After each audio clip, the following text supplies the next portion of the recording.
we got out our bikes and we rode all the way from Landsborough to Caloundra on the other road. Oh. And look, there was convoys and soldiers. We went off to the dance. Oh, we had a marvellous time. And we went up. Oh, there was no shortage of partners. That was 1942 was finished. And we always remember New Year's Eve. There was only these little bits of lights, and they all crowded in as much as they could and held hands. And then every girl that was available, they kissed. Well, they were all off to New Guinea. Yeah, poor boys. Yeah. So that was one of my great memories. In 1946, the start of 1946, I got married, and we had our honeymoon over at Moffat Beach, the other side of Tooway Lake. Oh, yeah. And it was just a ramshackle sort of, it was supposed to be a boarding house or something. I remember going to Moffat Beach quite a lot, Yeah. and as I remember, there was a little shop for ages, and how you took your billy and your tea, and you walked to the little shop, and they boiled up, I think, on a stove if you waited, and that's how you always got your tea. That was my memories of Moffat in the early days. I believe Dad was there, Mum and Dad, in the early 40s, and I think they camped on the front, and then Dad bought the block of land, I believe about 1944, which was the same year that I was born, and I think shortly after that the house was constructed. It would have been about 1951, 52. Now, during that time, that photograph was taken, we used to come to Caloundra and we used to stay at the Tooway Lake cabins. There were cabins in there. That's where we used to come for holidays and weekends as a family. Kept on coming to the place, and my father eventually built a house up on Moffat Street. Middle of 1952, Yeah. and that was a beach house for us for 20 years, I suppose, until we moved down here permanently. My father bought the house at number 16 and where I currently live. That must have been 1956, I think. I'm sure that we came here in the late 50s, and my earliest recollection was arriving here and going down and finding that there was two boys staying in the house just down the road, and that was the Stark boys. So John and David, and we were still at primary school at that stage, so that would have been getting towards the late 50s. So we had a house right on the front, number 1 Bryce Street, right next to Overland's cabins, and it was just an old shack.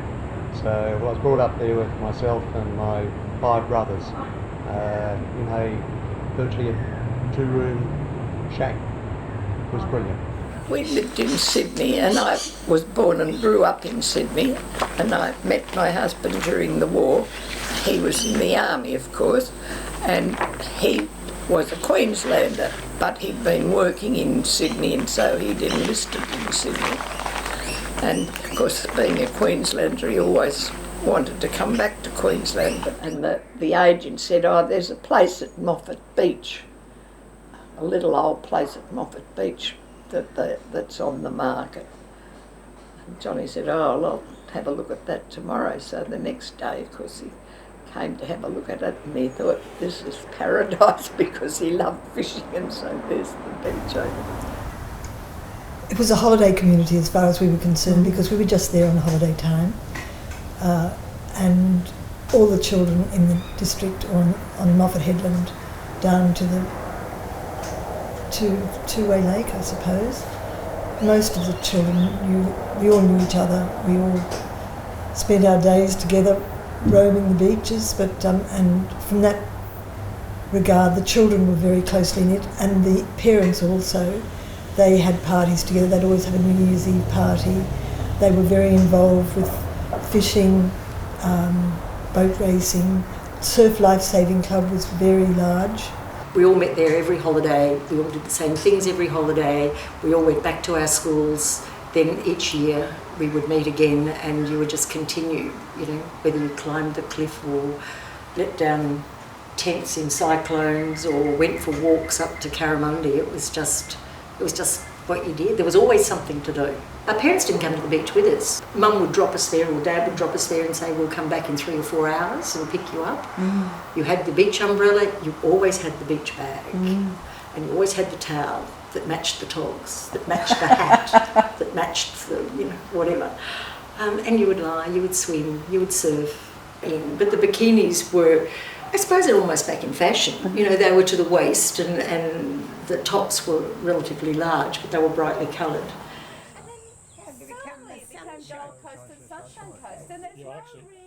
When we first built this place, there was not a sealed road along the front here. It was a dirt track, and that was our cricket pitch. And all the kids that used to live along here would come every afternoon, just before dusk, would come and there'd be a big cricket match. You'd hear all the clanking and them putting up their tents, and all of a sudden there's a big tent city pop up, same people every year. So it was a real community of people, and it was very free and easy. The evenings were, again, a magical time for us kids, because we invariably had a bonfire on the beach there. I'm 42 now, and I always remember coming up to Caloundra. We always came up at the Christmas holidays and that. And as I said before, I remember sitting in the back of the car with the dog, surrounded by furniture, always watching Mount Ciprigargan go past as we're travelling up from Brisbane. But I just remember, as soon as we got up here, it was just, all the weight, everything was off. We were kids. We just left, and we'd come back at night time. You know, they'd have the kids go down because we were busy, and they were always down the beach, and they had all these other kids from the Caravan park. They were all together, and you didn't have that worry. I think too that people sort of looked out for each other. There seemed to be, they all knew. They'd say, oh, the kids are down there, they're all right, you know. Things like that. I remember even, you know, others in the surf. I remember a bunch of girls one day, it sticks in my mind. Oh, can we hop on? You know, those bikini girls. I was only a 10-year-old or something. Oh yeah, so, you know, you just catch waves, big dumper or something, but it was a lot of fun. Ideal time to be a teenager. Grow up on Moffat Beach.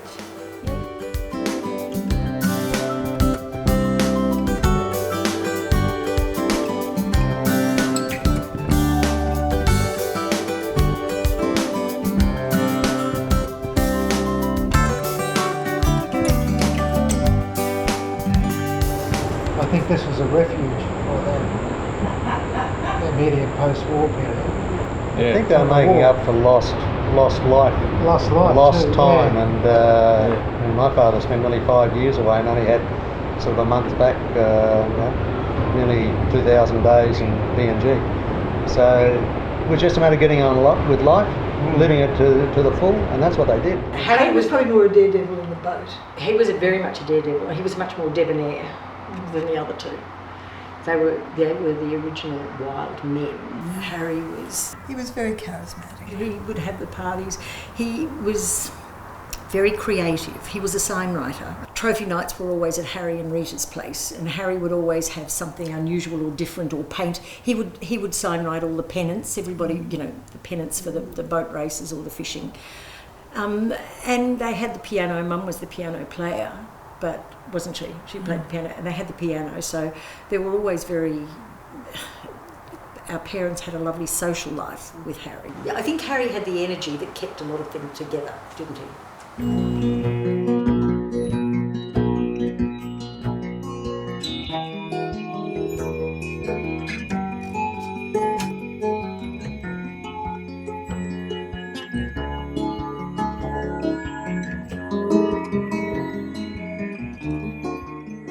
Well, they normally head off about 6 in the morning. I think 6 o'clock was the start time, and everyone would start to gather on the beach in the boats, and they'd all be lined up, and the gun would go off, and everybody sort of madly push their boats in the water and row like crazy to get past the waves, and then spend half an hour trying to start the motor. And then they'd all trip out to different spots. Very light, flat bottom boats, plywood boats. Might have had a fiberglass skin underneath it, but and we'd go out 12, 15 miles in those things with just basically a life jacket. No safety gear whatsoever. We'd usually go out as a group. They were good, solid boats, and Dad just designed them. They were all timber boats, as I say, and the timber bent around a certain position, and he had the mould or the frame that he used each time, so he could make not mass produce, I suppose, but certainly produce a lot of boats the same way. He built dozens and dozens of boats for Moffat Beach. They were all plywood because it was prior to fiberglass being used. So all the boats were timber boats. They're all a similar shape. They're all about the 13, 14 foot mark at the time. I remember Dad building the last boat. The last boat he built was in 1969. That was the last boat that we used. I only got rid of it about 10 years ago. I built my own boat on the exact same lines as his boat. I copied the sizes and the shape before I got rid of it. And so the one I got now is very similar to his last boat. Oh yeah, the last boat was Ben-Hur. I was actually named after one of the boats. He had Ben-Hur the first before they had me. I was named after a boat. And the last boat he built was Ben-Hur the second. And coincidentally, the boat we've got now is Ben-Hur. Dad actually joined the Moffat Beach Deep Sea Fishing Club. And the first time I went out with him, he never told me what the recovery situation was, and we came in past the point there, and he didn't slow up at all. He accelerated at the beach, and he had to make sure that the motor wasn't locked in place, because he hit the last wave and threw the boat up the beach, and the motor kicked up, and my job was to hit the cutout switch immediately, stop the engine. And that got you halfway up the beach, and they ran up and there was a donkey engine in a little shed at the top, and you'd run down with a hook and hook it onto your boat and start the donkey engine, and that pull it up to the ramp where your boat trailer was waiting, and you just pull it up onto the thing and drive away. That was amazing. Absolutely. Everybody would have to, they'd say boat coming in, and you'd all just and stand everybody to the knew side. that they'd circle, and they'd pick the circle wave a couple of times, and then they would floor, throttle, whatever you do, and scream as far as you could go, because the only way, we didn't have cars that would go down the beach to take them up. There was this winch in the winch house, and so the further you went up the beach, the less you would have to winch. And it became something of a challenge for some of the members of the club, notably the Wildmans, to see how far up the beach you could get. And if you could aim it at the boat ramp and launch it up the beach until it stopped just at the bottom, that's about as good as you could get it.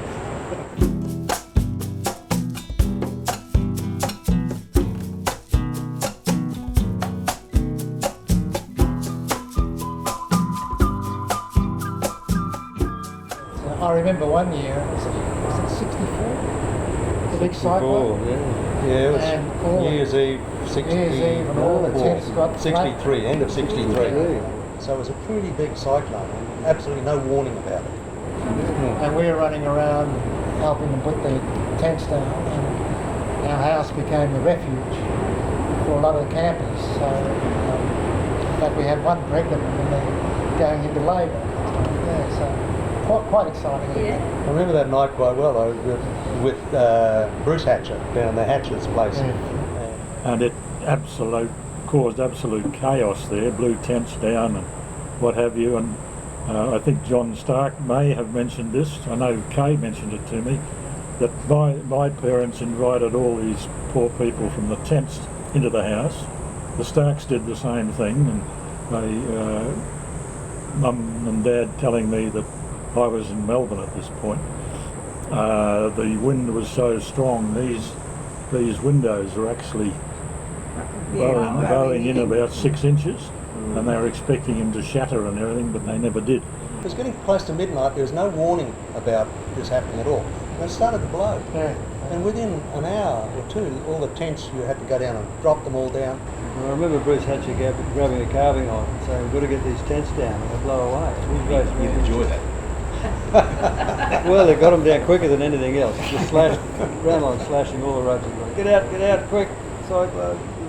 And then in the cold light of day, they found all the cars that had been parked along the beachside had been sandblasted by the wind, and they didn't have any Duco or paint left on their seaward side, so it must have been quite a spectacular night. The mullet fishermen used to come to Moffat all the season, not just, I mean now they might come once in the season, but in the old days everybody would know, the whole district, I don't know how, but everybody in the world converged on Moffat, and you knew, the fishermen are there, and the mullet would be in, and everyone would help pull the nets. When the war was on, where you wasn't allowed up past Caravan, Tooway Park, at Moffat Beach, you had to be off there by 6 o'clock at night. You couldn't go on there till about 7 o'clock in the morning when the war was on, catching fish, because they'd shoot you. They're harder to catch at Moffat Beach than anywhere else, so it's a real hard place because there's so much reef around there. They hear any noise, they just disappear and go straight back to the rocks, so you get none. Years ago when you didn't use trucks, all the people used to come and help us. Yeah, a lot of people just come down and help you pull the net in because I loved it. On Moffat Beach you couldn't use a truck to pull the net in, it was that soft. So you'd just say, hey mate, give us a hand. They'd grab hold of it and walk up the beach with it. At the end of the shot you'd say, oh you want some fish, and you give them an armful of fish, and away they go with an armful of fish. They were happy as Larry, so. You used to come in here and all that, they'd just tell us that we could grab anything that wasn't in the net, so we'd all get there and grab as many fish as we then bring them Because home. they used to have a bloke standing up on the headland at the top of the Queen of Colonies, and he'd be looking for the mullet schools coming around the coast. We used to eat mullet in those days. Oh yeah, the mullet was the main fish shop fish. Yeah. And as soon as he saw them hit a particular place there, he'd wave, and they'd get in their old rowboat and they'd row and take the net out. Yeah. And by the time they got out to the apex, the school was coming in, and they managed to cut them off. And they'd fill it. It was amazing the number of fish they caught, and the sharks and all that sort of thing that were in the nets as well. We used to help them pull the thing in, and they, as Lip said, you know, if you caught one that got out, you could keep it, and then they used to throw you a few at the end. Race down with our bucket. It was a great fish. Fill it. But they were always the fish that were jumping out of the net. We didn't take them from the Oh no, but there were just masses of them, really. It was quite an event. Well, it is astounding. That was when all the campers were down here.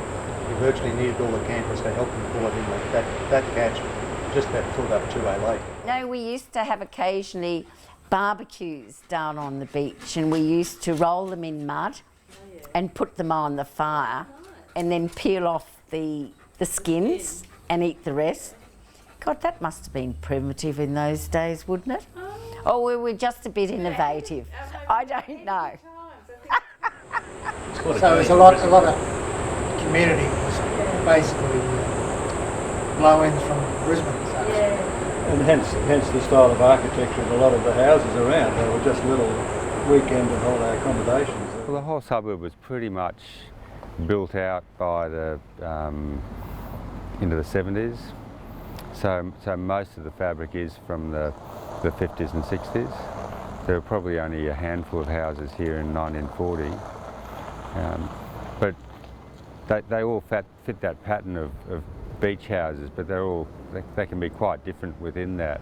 And likewise, you can get a perfectly good beach house design today too. It doesn't have to be in that time period. But formally, the definition of a beach house is somewhere for not for permanent habitation, and a lot of the character does stem from that. Well, fibro had come in pre-war. I think they started making fibro in Brisbane in the late 30s, although it had been around. They've made fibro in Australia longer than they've made corrugated iron, and it's sort of a bit of a forgotten part of our heritage. And I think because it was a low-cost material, and it got that reputation as a cheap material. But when you look at how it performed as a material, it was pretty amazing. It was cheap, it was quick to build, it was easy to cut, it added bracing strength, it didn't rot, didn't burn, didn't need painting. It's all the things you want in a building material. And so when people hit the beaches, it was the obvious material to use. Owner built really basic little holiday shacks, just one step up from camping.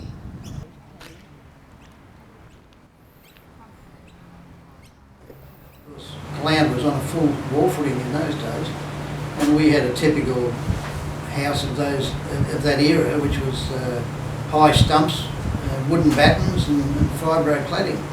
No bathroom. The shower was out under the tank stand. That's right. That was the And that was pretty typical of the houses in that area at that time. The house was a 2-bedroom fibro house, so it would have been one of the first built in the Moffat area. And Mum and Dad built an extension right across the one side of it, which the middle part was the office, to do the office work when people came. One big bedroom was for you and Lynn, I think. For you and, no, Julie, for Julie. Lynn and Chris shared a bedroom. My bedroom was the bathroom.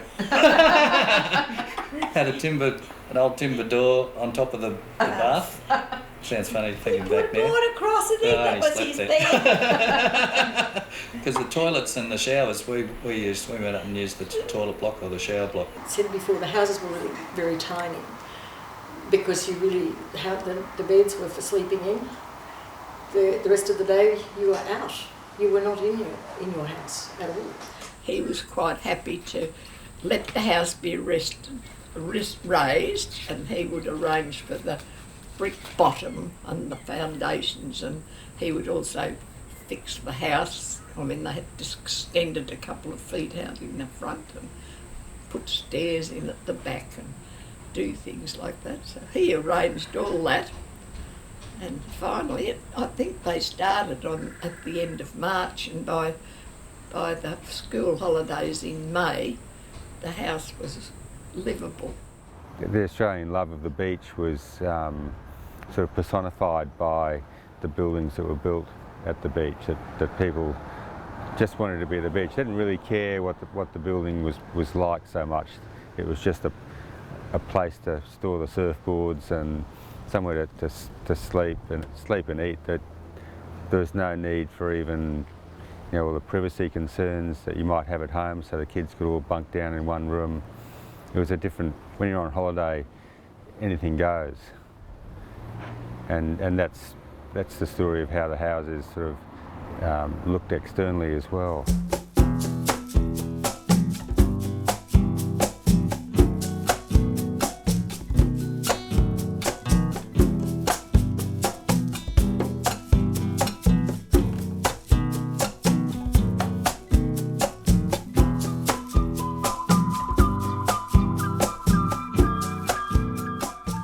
That's right, I had the back room, my brother had the front room, and Mum and Dad had the right-hand one, and I'd run into my brother's room every morning and look out Moffat to see what the surf was like, and of course if it was good, just run back out, grab my board, and I'd be out there trying to beat.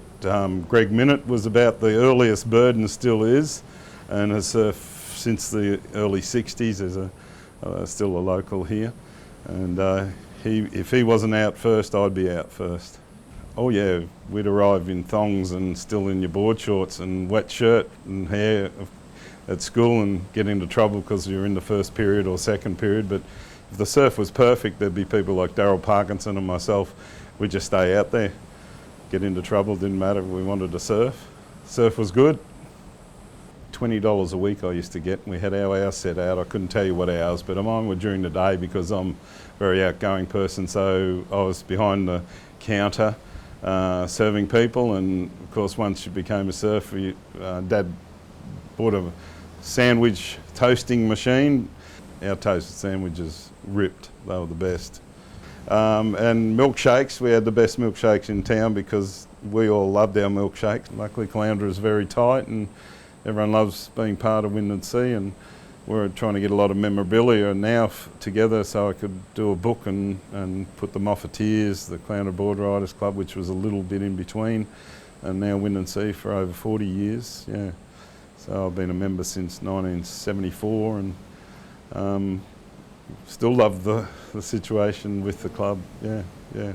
Watching the young people grow into men, and now are fathers with children surfing in the Wind and Sea Club, like my youngest son as well, and my eldest son. They all surfed in it. My brother, Tim. We enjoyed every minute of going surfing and enjoying the beach and what it supplied as friends. As they've got a saying, and I'll always say it because it's a great saying, only a surfer knows the feeling. And to surf and live in Caloundra was just fantastic, all walks of life. I'd seen a lot of surfing, but then I thought I was too old for it. And then one day, sitting on the beach with my wife and two kids, little tiny kids in those days, I saw old Ma and Pa. I didn't know who they were. It was an old couple, much older than me, 20 years older than me, and or more than 20. And I thought, God, that's incredible. I'll see old Pa. I might write a story about him, the career male like that. So I had a camera. I went down, and when they came out, I photographed them, and I said who I was, and he was happy as Larry to get some publicity. And I sat down on the beach and took notes, and then made a story. You've got the story there. I wrote that about them in 65. And I thought, God, if they can do it, I can do it. So he said, come on, I'll give you a loan of a board, and we went out, and that's how I started. Yeah.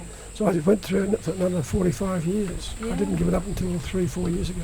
Yeah, well, old Ben Bendel, he started the Moffatiers because he was very interested in getting the kids to surf. We weren't competing in it. It was all about enjoying it together. Yeah. I think it's very different than it is today. Used to go out there and everyone used to enjoy each other's waves. Used to enjoy your own better, but used to enjoy your friends getting good waves as well. You'd happily get on a wave with a mate and two together. You'd be sort of zigzagging it and stuff, or step off one board onto the other because there's no leg ropes, and you could do that, let one go and surf the other one in and stuff. And it was very friendly out there. Very friendly out there. It was a real community out there, wasn't it?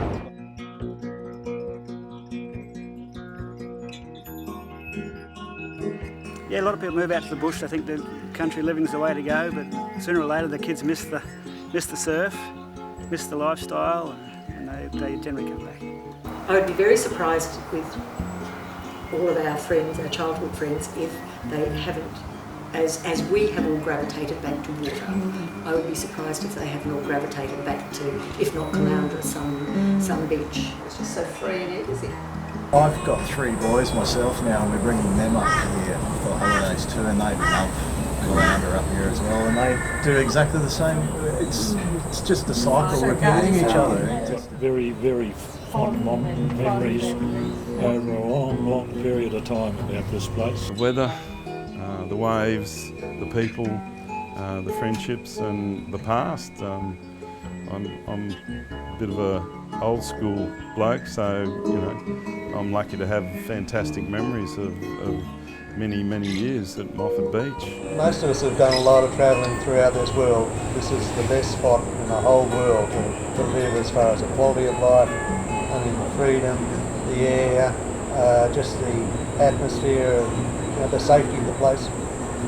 Moffat's got everything going for it. Feel the connection with the place, it's just there. Just feel comfortable here. I guess it's home. Being honest, as soon as the wind blows, I can't sleep. I've got to get out of bed. It's in your blood, that's all there is to it.